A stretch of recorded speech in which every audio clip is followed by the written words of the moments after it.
नमस्कार दोस्तों, बहुत बहुत स्वागत है हमारी यूट्यूब चैनल पे। आशा करता हूँ सब अच्छे होंगे। फिर से नई शुरुआत के साथ इतने दिन से मार्केट से दूर रहा। जैसे मैंने आपको बताया कि एक प्रोजेक्ट पे मैं काम कर रहा हूँ, SLN एकेडमी, उसी के काम पे बिजी था, तो मैं ट्रेड नहीं कर पा रहा था। तो फिर से कोशिश करेंगे पुराने, जैसे स्टार्टिंग में हमने एनालिसिस और मैंने आपको बताने की कोशिश किया है, फिर से वहीं से कंटिन्यू करें और कुछ नया यूनिक और कुछ नया और ऐड करने की कोशिश करें। तो सबसे पहले लास्ट तक जरूर बने रहिएगा, मेरा वादा है जरूर कुछ ना कुछ सीख के जाएंगे। तो आज की वीडियो में हम सीखेंगे कि स्टॉक सिलेक्शन और ऑप्शन चेन डाटा और प्राइस सेक्शन कैसे सारी चीजें मिला के स्टॉक सिलेक्शन करना है इंट्राडे के लिए। मैं मानता हूं आप हर एक हद तक चीजें समझ जाते हो, लेकिन कुछ कुछ पॉइंट ही आपसे छूट रहा है जो शायद आप थोड़ा सा आपका सही नहीं जा रहा होगा। मेन चीज होता है कि आप डाटा में स्ट्रेंथ होनी चाहिए तो कितनी ज्यादा होनी चाहिए तो हम वन साइडेड मानेंगे। अगर पीसीआर ज्यादा होना चाहिए तो कितनी ज्यादा होना चाहिए कि हम बहुत स्ट्रॉन्ग सपोर्ट मानेंगे। ये बहुत सारी चीजें इंपॉर्टेंट करती है। एक्चुअली में मार्केट में छोटी छोटी चीजें मिला के ना एक बड़ी चीजें को, मतलब एक कई चीजें को छोटी छोटी चीजें मिला के एक तब जाके परफेक्ट एक ट्रेड बनता है। तो वो जो हर एक छोटी छोटी चीज को एक्सप्लेन कर पाना एक 15 से 20 मिनट की वीडियो में थोड़ा सा डिफिकल्ट टास्क होता है, लेकिन कोशिश करूंगा कि हम चीजों को समझ सकें। मैं आपको पीसीआर और सीपीआर के बारे में ज्ञान देने नहीं आया हूं, ना ये ज्ञान देने आया कि कॉल सेलर और पुट सेलर क्या होते हैं, ये ऑलरेडी आप जानते हैं। नहीं जानते तो आप प्रीवियस वीडियो कोई भी उठा के देख लीजिएगा, वहां पे मैंने एक्सप्लेन किया डिटेल्स में। तो चलिए आज अगर हमें आज ट्रेड करना है तो सीपीआर पीसीआर क्या होता है ये आपको अच्छे से पता ही है। तो सबसे पहले आपको पता ही है कि मैंने आपको ऑप्शन सीट्स दिया है, जिसमें आपको क्या क्या मिल जाता है। ऑप्शन सीट्स में सेक्टर एनालिसिस मिल जाता है, ओआई लाइनर मिल जाता है एंड सेक्टर एनालिसिस मिल जाता है, ये सारी चीजें। अब हमें एक स्टॉक पिक करना है जो वन साइडेड है, एक तरफा है, सबसे ज्यादा जिसमें स्ट्रेंथ है।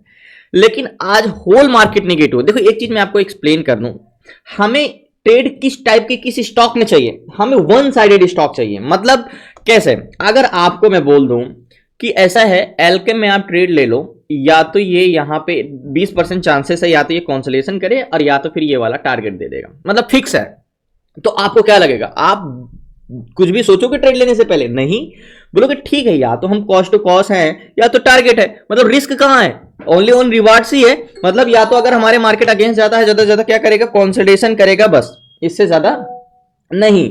तो या तो कॉन्सोलेशन करेगा या तो टारगेट देगा, दोनों से एक ही चीज हो सकती है। तो हमें वन साइडेड स्टॉक चाहिए। वन साइडेड का मतलब ये नहीं कि वो सिर्फ ऊपर भागता रहे, मतलब हमारे अगेंस्ट रिवर्स ना करे। अब कैसे क्यों, देखो जैसे मैं आपको बताता हूं कि देखो पहले स्टॉक उस टाइप के होते हैं जो वन साइडेड होते हैं, जिसमें मूवमेंट वन साइडेड का lower higher low higher low लगाते हुए जाते हैं, ठीक है। ये तो मतलब टॉप पे रखेंगे हम, ऐसे स्टॉक मिल जाए तो ट्रेड करने। दूसरे नंबर पे होते हैं जो जाना तो ऊपर जाते हैं, लेकिन उनको काफी मशक्कत करना पड़ता है। देखोगे काफी देर तक कॉन्सोलेशन करेंगे, फिर दो बड़ी कैंडल्स बनाएंगे, फिर कॉन्सोलेशन करेंगे, फिर दो बड़ी कैंडल्स बनाएंगे, और ज्यादा स्ट्रेंथ मजबूत हो गया तो कॉन्सोलेशन करते रहेंगे। मतलब इसमें स्ट्रेंथ तो बहुत होगी बट वो रेजिस्टेंस की वजह से जा नहीं पाएंगे। मतलब अगर आप भागना तो चाह रहे हो बट आपके कोई पकड़ के रखा है, तो क्या करोगे आप, या तो रुके रहोगे या तो छूट पाते ही आप आगे की ओर भागोगे। मतलब रिवर्स पीछे तो नहीं लोगे ना, पीछे तो नहीं मुड़ोगे ना। तो सेम वैसे स्टॉक है। तो सेक्टर एनालिसिस में अगर हम देखें तो फिनांस सेक्टर कितना है, सिर्फ 0.7%। फाइनेंशियल सर्विस थोड़े बहुत है बस, बाकी ओवरऑल स्टॉक निगेटिव है। सेक्टर स्टॉक नहीं, सेक्टर एनर्जी सेक्टर में अगर आप यहां पे टैप करोगे तो देखो सारे के सारे stock negative, IT sector negative, metal sector negative, सारी सेक्टर ही निगेटिव है। Financial service, realty sector, consumer durable, PSU bank, oil and gas, pharma, FMCG, private bank and chemical, सारे के सारे निगेटिव हैं। मतलब आप क्या ही कहें, सारे के सारे सब कुछ मार्केट में निगेटिव है। तो क्या ऐसे सिचुएशन में हमें एक पॉजिटिव ट्रेड मिल सकता है? चलिए ढूंढते हैं। नहीं मिलेगा तो अवॉइड करेंगे, लेकिन ट्रेड नहीं करेंगे। एक्चुअली मैं ज्यादातर ट्रेड बुलिश करता हूं, तो मेरी आदत पड़ चुकी है बुलिश ट्रेड करने की, ना कि बेरिश ट्रेड करने की। बेरिश की भी पहले मैं करता था तो रूल्स थे, बट अभी प्रेजेंट टाइम में क्या हो, कुछ ज्यादा ही बुलिश ट्रेड मैंने करने लगा। तो मतलब नेगेटिव मार्केट में भी पॉजिटिव, मतलब बहाव के साथ नहीं बहना, हमारा तय है कि हमें पॉजिटिव ट्रेड लेना है। एक आदत पड़ जाती है आपकी भी, एक सबके अलग अलग रूल्स होते हैं। तो लास्ट तक बढ़िए। तो सबसे पहले हमें स्टॉक सिलेक्शन करने के लिए सीट्स में सीपीआर क्या है आपको पता है। ये सीपीआर इसका क्या वैल्यू है, स्ट्रेंथ डिसाइड करता है। एंड पीसीआर ये क्या है, यह भी आपको पता है। पीसीआर एंड सीपीआर दोनों ये स्ट्रेंथ डिसाइड करता है। ये प्रतिरोधक डिसाइड करता है कि किधर की प्रतिरोधक ज्यादा है, यानी सपोर्ट है या रेजिस्टेंस मजबूत है। एंड सबसे इंपॉर्टेंट चीज है वॉल्यूम चेकर, सबसे इंपॉर्टेंट चीज है वॉल्यूम चेकर में कि चेंजेस डाटा में क्या है। तो अगर आज के डाटा में हम देखें कि सबसे चीजें हमें, अगर हमें ट्रेड करना है तो कोई क्या हमें ट्रेड मिल रहा है, एक टाइटन है जो कि 0.60 का पीसीआर, 2 एबव सीपीआर, मतलब रिवर्सल चांसेस है कि भाई रिवर्स भी कर सकता है बस। अब बोलोगे कि मैं ये सारी स्टॉक क्यों नहीं चूज किया 0.1 का पीसीआर है, 2 एबव सीपीआर है, बट इसको मैं ट्रेड के लिए मैं क्यों नहीं ध्यान दे रहा हूँ? तो अगर आप देखोगे तो 30% बायर डाउन हुए हैं, मतलब घटे हैं, तो हम इस पर ट्रेड नहीं कर सकते हैं। एंड ज़्यादातर देखोगे तो एक हमें ये मिला है डाबर 2 एबव है, लेकिन पीसीआर इतना डाउन। आईओसी है, आईओसी में सपोर्ट अच्छा है, लेकिन सीपीआर डाउन जा रहा है। एक हम अगर देखें सीपीआर सबसे ज़्यादा किस में है, 4 ब्रिटानिया है 4 एबव। तो इसमें क्या पीसीआर डाउन है? हाँ, एक चीज़ है, ये पीसीआर डाउन जाएगा तो ज़्यादा क्या मजबूत होगा? रजिस्टेंस मजबूत होगा। कहाँ गया? हाँ, ये ब्रिटानिया में 0.58 का पीसीआर है और 4.8 की स्ट्रेंथ है, मतलब 4 एबव स्ट्रेंथ है।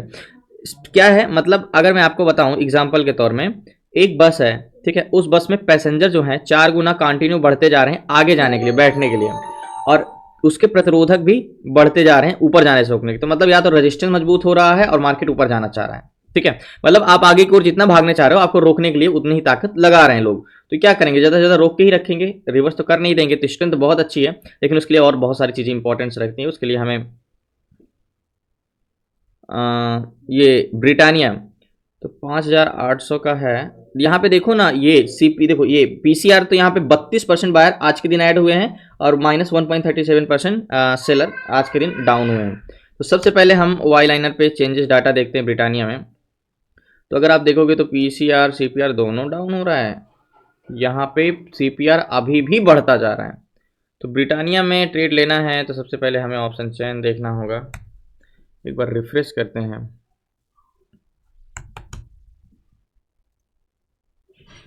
तो ब्रिटानिया में कॉन्ट्रैक्ट तो ग्रीन है अभी भी, 3002 है और 600 है। तो ब्रिटानिया में कॉन्ट्रैक्ट अभी भी ग्रीन है।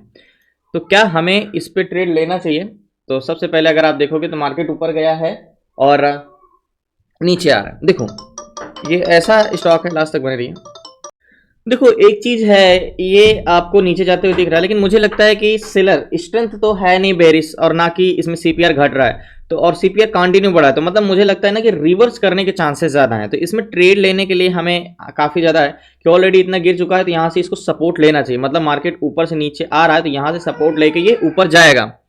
तो सबसे पहले वन डे टाइम फ्रेम में लगाएंगे। वन डे टाइम फ्रेम में लगाने के बाद अगर हमें इस पर ट्रेड लेना होगा, तो सबसे पहले हॉरिजॉन्टल जोन जो होगा हमारा, स्ट्रॉन्ग हॉरिजॉन्टल जोन, एक तो स्ट्रॉन्ग हॉरिजॉन्टल जोन हमारा ये है, बहुत स्ट्रॉन्ग हॉरिजॉन्टल जोन है ये।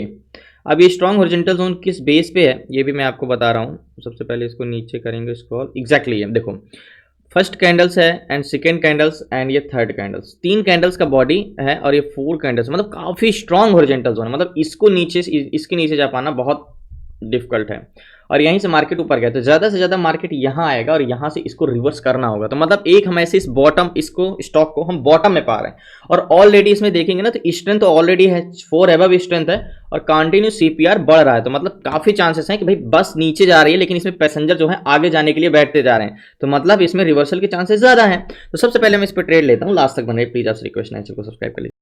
सो फाइनली ब्रिटानिया में मैंने 50 क्वांटिटी बाय किया है और 58,360 रुपए का फंड लगा 58,000। अब 50 क्वांटिटी में क्या टारगेट हम रखेंगे? 70 का, 70 का टारगेट। 20 पॉइंट का मिलता है तो 1000 का प्रॉफिट तब भी हो सकता है। तो हम आज का हाई ही रखते हैं। वैसे गैन कैलकुलेटर तो हमने देखा नहीं, एक बार हम गैन कैलकुलेटर को भी कंफर्म कर लेते हैं, क्योंकि गैन कैलकुलेटर ब्रेकआउट तो हो नहीं रहा, इसलिए ज़्यादा देखे, क्योंकि ऑलरेडी तो उसने ब्रेक कर ही दिया। तो ब्रिटानिया में मैंने ट्रेड लिया है, एक्जैक्टली हमारा हॉरिजॉन्टल जोन प्राइस है 5835 का, राइट, 5835 का, 5835, सॉरी 5835 कैलकुलेट करेंगे तो गैन का कहना है कि 5852 पे जाएगा तो आप ट्रेड लेकर 5868 का टारगेट लेना। तो 5852 पे जाएगा तो ट्रेड लेकर 5868 का टारगेट लेना। तो ये एक्चुअली 52 पे जा चुका है, 68 का टारगेट भी दे चुका है, तो मतलब गैन के हिसाब से तो ये अपना फुलफिल कर चुका है सारी क्राइटेरिया। बट हमने दोबारा ट्रेड लिया है, तो मुझे लगता है कि मार्केट थोड़ा बहुत नीचे आएगा, लेकिन इसके नीचे नहीं आएगा, क्योंकि मैंने बताया ना कि स्ट्रेंथ बहुत है। तो हमने बहुत सही जगह पे ट्रेड लिया है, बहुत सही जगह पिक किया है। तो ये आपको लग रहा है नीचे जाते हुए, बट एक्चुअली में ये रिवर्स करेगा। तो वेट, और रिवर्स नहीं भी किया तो ज्यादा से ज्यादा इसी पे आके ऐसे कुछ कंसोलिडेशन करेगा, यहीं के आसपास क्लोजिंग दे देगा। तो अभी 11:28 है, तो वेट करते हैं। मैंने 50 क्वांटिटी ली है और 41 की मेरी बाइंग, अभी 38 चल रहा है, 5841 की मांगे और अभी 5834 चल रहा है। तो वेट करते हैं लास्ट तक, मैंने ये है। एंड टारगेट माइन तो थोड़ा सा बहुत बड़ा नहीं है, 20 पॉइंट का टारगेट है, तो इंतजार करते हैं लास्ट तक बने रहिए।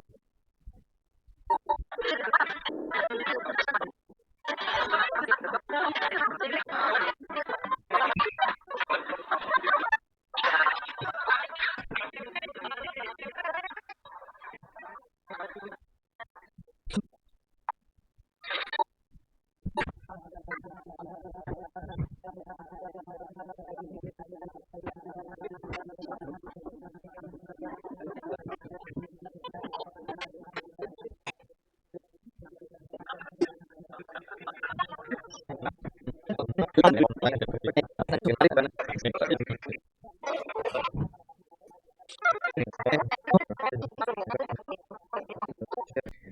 फाइनली टारगेट हिट किया, पोजीशन में स्क्वायर ऑफ करता हूँ, लास्ट तक बने रहिए। सो फाइनली पोजीशन मैंने स्क्वायर ऑफ कर दिया एंड 68 पे ही एग्जिट किया और गया तो ये 75 तक था। अचानक से बड़ी कैंडल बनाई। मैंने बोला ना कि ऐसे स्टॉक में क्या होता है, सेलर तो जाने नहीं दे रहे हैं, रेजिस्टेंस मजबूत है लेकिन स्ट्रेंथ बहुत ज्यादा है, और स्ट्रेंथ ज्यादा होने से क्या होगा, बड़ी कैंडल सडनली तेजी से कैंडल्स बनाएगा, मार्केट ऊपर जाएगा। तो फाइनली पोजीशन मैंने स्क्वायर ऑफ कर दिया। लास्ट में आपसे जरूर मिलता हूँ, प्लीज आपसे रिक्वेस्ट है चैनल को सब्सक्राइब कर लीजिए। सो फाइनली अभी 2:01 है और जो हमने टारगेट चूज किया था परफेक्टली टारगेट था। और ये जो हॉरिजॉन्टल जोन था, जो मैंने आपको क्लासेस में भी बहुत अच्छे से इस चीज़ को एक्सप्लेन किया है कि ये जो स्ट्रॉन्ग हॉरिजॉन्टल जोन था, मुझे बहुत मतलब विश्वास था कि यहाँ से ज़रूर बुलिश जाएगा, रिवर्स करेगा, और रिवर्स किया भी। बाकी धन्यवाद आपका, शुक्रिया लास्ट तक बने रहने के लिए। प्लीज़ आपसे रिक्वेस्ट है नए चैनल को सब्सक्राइब कर लीजिएगा। एंड मार्केट में स्ट्रेंथ, मैंने आपको चीज़ बताया है कि क्लासेस ट्रेड लेते समय दो चीज़ें इंपॉर्टेंट होनी चाहिए, या तो उसका स्ट्रॉन्ग सपोर्ट हो, या तो उतनी स्ट्रेंथ हो कि वो चाह के भी नीचे न जा पाए। तो ये चाह के भी नीचे नहीं जा सकता, इसके कितने भी सेलर इसको दबाव बनाते ऊपर जाने से रोकने के लिए, इसको नहीं ले जाने देते। तो धन्यवाद आपका, शुक्रिया लास्ट तक बने रहने के लिए। प्लीज आपसे रिक्वेस्ट नए चैनल को सब्सक्राइब कर लीजिएगा। आपको सीखना है A to Z सारी चीज़ें स्टॉक मार्केट से रिलेटेड, जिसमें stock intraday, stock SIP, ETF SIP, option selling, option buying, stock fundamental, A to Z सारी चीज़ें। तो आप जुड़ सकते हैं 6 मिनट क्लासेस में, डिस्क्रिप्शन में नंबर है, आपसे व्हाट्सएप करके। तो धन्यवाद आपका, शुक्रिया एंड जय हिंद। कल मिलते हैं न्यू ट्रेड न्यू शेयर के साथ। शुक्रिया।